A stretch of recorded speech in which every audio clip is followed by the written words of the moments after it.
Hey YouTube, what's going on? I'm going to go over a quick little hotfix that they did today on Tuesday for the PTS. It's hotfix number 2 for PTS version 5.1, aka the first version of season 5.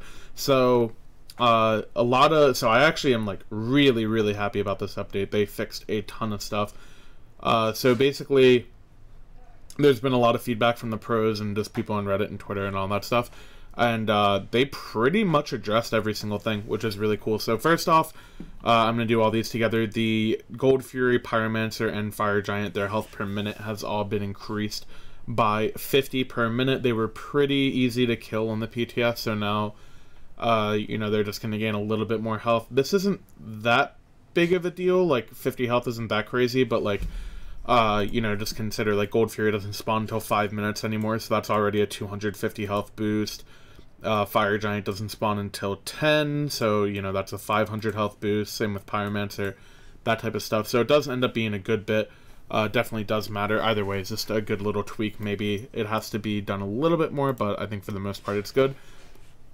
Added 5 XP per minute to Fire Giant, Enhanced Fire Giant. Basically what this means is if you're a team that's playing from behind and you, like, rush one of these objectives, you'll get a little bit more for it. Or maybe another scenario is, like, you lose a fight and the other team does fire, you steal it, your entire team gets more XP, and then you can kind of catch up a little bit easier, so it just kind of helps come back a little bit. It does help Snowball as well, barely, but when you're already ahead, you're going to hit level 12 or level 21st anyways most of the time, so I don't think it should help Snowball that much. I think you'll see this being more impactful for teams who are behind than you'll see it Snowball for teams who are ahead.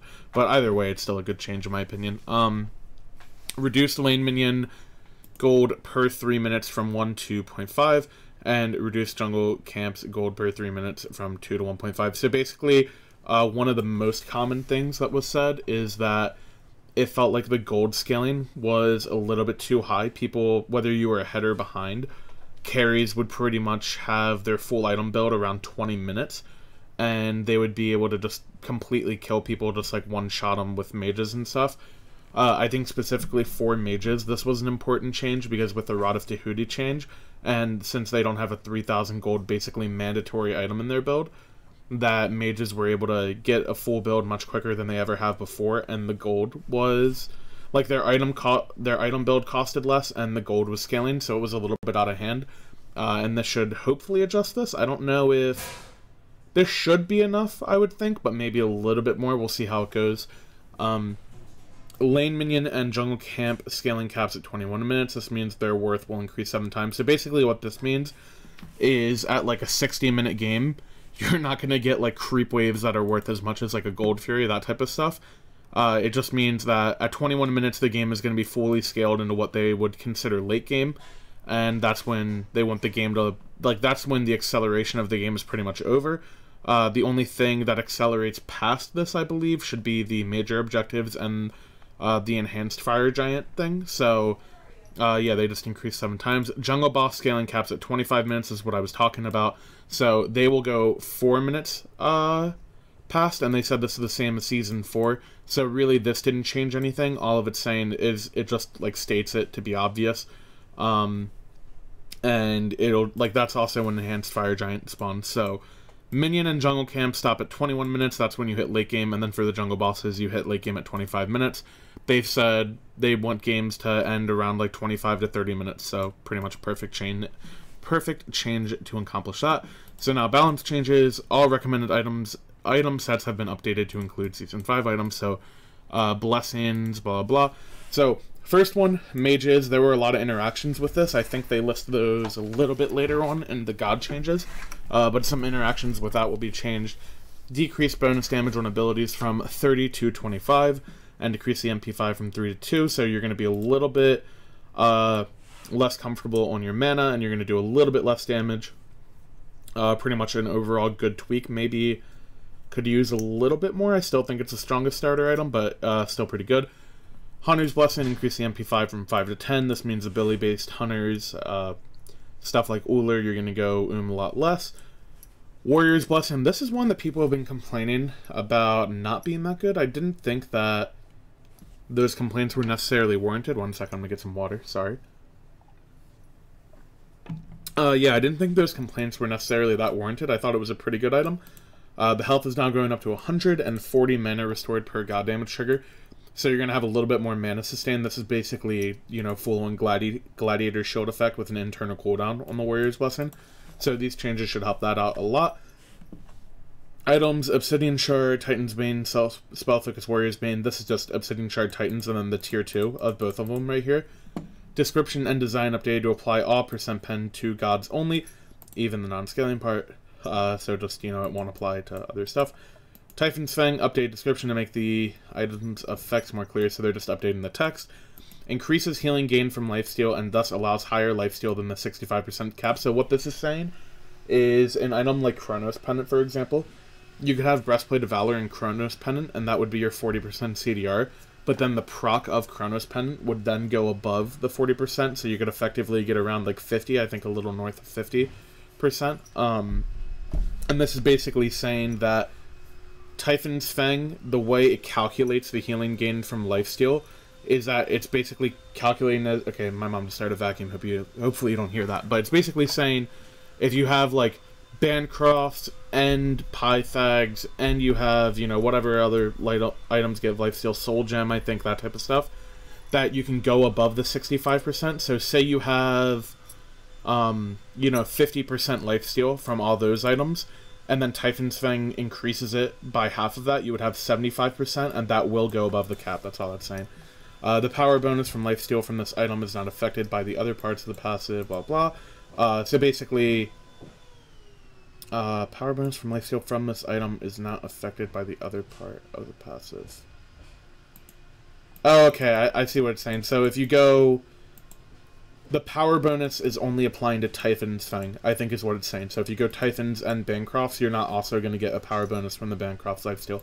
I could be interpreting that wrong, though. Someone feel free to correct me if I am incorrect. Hide of the Urchin fixed an issue where the timer that regenerated the shield would stop after a death. Gauntlet of Thieves, that basically means you would spawn and it would be fucked up. Gauntlet of Thieves, this item now stacks off of Jungle Monster Assist 2. This is a huge change. Both of these change actually... myself and a couple other supports suggested a lot. This is a huge change. Thebes, most likely, I think I said this in my patch notes review, most likely this will get nerfed in terms of the numbers, but this should feel a lot better to play with. It was a little clunky. It would take you about 4.5 minutes to stack it. If you were playing perfectly and you got every single wave and you never took a last hit and your carries cleared every time, it would take you 4.5 minutes, about 8.5 waves to 8 1/3, but whatever, who cares. It would take you 8 1/3 waves to get the full effect of Thebes. Now you can probably get that around like 3.5 minutes, maybe closer to 3 if you get all the jungle creeps as well.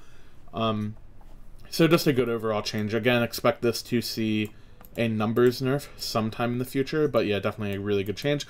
And then Reinforced Boots Greaves. This is one I actually had a big problem with because all of the other boots had their price increase except for this. So Reinforced Greaves were like 150 gold at worst, cheaper than every other single boot option, so now it just brings it to even with the other boots option, so I think that's good. Gods, Anubis, passive description update. Change Sora bonus lifesteal from item stats to bonus healing from lifesteal. This is basically the exact thing as Typhon's change. So basically Anubis gains the bonus lifesteal from stuff, and that will now allow him to go above cap, so Anubis is going to lifesteal like fucking crazy. If Anubis goes like triple lifesteal with a Typhon's Fang, he can go way above 65%, and he will fuck people up. Passive abilities, general note. All gods who have passive abilities that can deal damage should trigger items. These abilities will trigger ability-based passives by default. Mage's Blessing and Spear the Magus. So, this is saying like Fafnir, Coerce, and Thaw 3, that type of stuff. So all gods who have passive abilities that can deal should trigger items. So that's just saying it is supposed to be that way. Many gods who fit in the above character have their bonus damage listed as basic attack damage. Those will trigger basic attack items, Hunter's Blessing. So that's basically saying they changed a few interactions or tweaked it to work better with the new blessings. And we'll get to those down here. Any gods that are not listed here should adhere to the rules above. So basically, if they're not listed here and they didn't specifically change it because it would be broken, you should just assume it either functions off of auto attacks or off of abilities. Some gods have their own item trigger effects that should be described in the abilities. Krininos passive triggers no items. Izanami triggers them only on the first target hit. Erlang Shen applies debuffs 2 times and damage at a reduced fraction, of course. So like Stone Cutting Sword, for example, he auto attacks you once and then the dog hits you. It's 2 stacks of Stone Cutting, but the second hit does less damage. AMC B's passive ability, this damage dealt by this ability now triggers Mage's Blessing. This means AMC's clear will be fucking nuts. This means you will 2 a wave and then auto attack it, and it'll apply B's, and it will deal 30 damage, or 25 damage is the new one every time. Susanoo Gathering Storm, this damage dealt by this ability now triggers Mage's Blessing. This is his 3, I think? I don't know the name of his abilities. Somebody can tell me, but yeah, basically it's more damage in Susanoo's kit. Agni Combustion, this damage dealt by this ability now triggers Mage's Blessing, so his 1, you bomb stun, it'll apply it twice for each of the 2 abilities. Athena Reach, this was the broken shit that, or part of the broken shit that needed to get changed. This ability has been adjusted to deal only basic attack damage and thus only trigger basic attack item effects, so in the past, Reach was always treated as a basic attack, and it would only proc like Poly and that type of stuff. When they added scaling onto her passive as a buff, like a long time ago in Season 4, it started to proc things like Vampiric Shroud, the new one that healed you off the wave in Season 4, and it started to proc like Soul Reaver and E-Staff. Those never happened before and weren't intended, I guess. And it was also proccing the Mage's Blessing, so it gave her a ton of extra damage in her kit. That is now gone. Terra Standing Stone, same things, it was proccing the mage effects, and it is in auto attack, not in ability. And then bug fixes. Fixed an issue where minions spawner doors in Season 5 Conquest mapped on live. I'm going to skim through these. I don't know all these. Don't really care about that. Material Pydrain FSL, don't know about that. Increased tankiness of jungle bosses. This is not a bug fix unless the values were wrong. This is actually like a balance change. Jungle bosses were really, really easy to kill by everybody, whether you had the blessing or not for the assassins. So you'll notice that you're not one-shotting camps from any role, no matter what, as quickly. Add a cap to XP gold scaling to jungle camp minions, cap of 8. You know, this is the same thing that was listed up above. Fixed collision towards the back of each base and sidelines. There were parts where you could walk through the walls. That's fixed. Fire Giant Goldfear will now trigger Accolade Alert. Oh, this is actually a big one. If I'm interpreting this correctly, sometimes you would kill one of the major jungle bosses and not everybody on your team would hear the sound effect. So that's now been fixed, supposedly, if I'm reading this correctly. Fixed an issue where Season 5 Conquest Death camera can get stuck in the Titan's Crystal. Whatever. Update Cerberus Ultimate to only suspend gods in the air, whatever. Oh, because, okay, this is actually not a bug fix. This is actually kind of a nerf, so he could pick up minions as well. Actually, it is probably a buff. He could pick up minions, so you could, like, be in Soul Lane and have 2 gods picked up along with the entire creep wave, and then jump on all of them, and you would get all the souls, and you would heal a ton. So that'll no longer be a thing. But on the flip side of that, if you do fight in the wave and people have, like, an Uller Axe, for example, that stops on the first target hit, it won't get blocked by a creep. So it's kind of just a change. Like, buff in some situations, nerfs in others. Fixed an issue where Cerberus' soul sometimes prevent him from auto-attacking his target. Fixed an issue, this was a bug, it should cleave through them. Fixed an issue where Cerberus' soul could body block auto-attacks. Same thing, should only be hit by Cerberus and nobody else.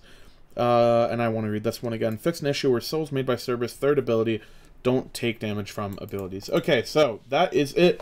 Those are all the changes. Overall, I think those are really good changes to the PTS. I am super, super happy with the way everything has gone with the PTS. I was a little annoyed with crashing in mid lane, for those of you who saw my tweet on Twitter, so I apologize for raging like fucking crazy. But yeah, I'm actually really, really happy with how the PTS has gone so far. The design and the balance team has been, like, really, really good at giving, you know, good counterpoints to feedback and listening to feedback when necessary. So, super excited for Season 5. Hope you guys are too. Hope you've been playing on the PTS and testing stuff out. This version is probably going to be pretty close to what the game will launch with. I would imagine that there won't be this many changes in one hotfix again. So definitely hop on there, get used to it, send feedback, all that good stuff. That's it for this video. That's it for this video. Really freaking good by me. That's it for this video. Peace out, everybody. I will talk to you next time.